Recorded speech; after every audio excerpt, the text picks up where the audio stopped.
நம்மள நிறைய பேர் இன்னாலில்லாங்கிற வார்த்தையை யாராவது இறந்துட்டா மட்டும் சொல்கிற வார்த்தைன்னு நினச்சிட்டு இருக்காங்க. அவர் இறந்துட்டாரு இவர் இறந்துட்டாருன்னு சொன்னால் உடனே இன்னாலில்லா அப்படி சொல்கிறது சரிதான். ஆனால் அது அதுக்கு மட்டும் சொல்லணும்னு இல்லை.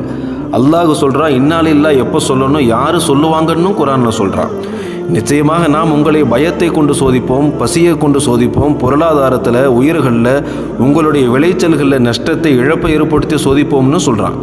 நபியே, இதில் யார் பொறுமையாளர்களாக இருக்கிறார்களோ அவர்களுக்கு சுப செய்தி சொல்லுங்கள். அவர்களுக்கு ஏதேனும் துன்பம் ஏற்படும் போது இன்னாலில்லாஹி வ இன்னா இலைஹி ராஜிஊன் என்று சொல்லுவார்கள்.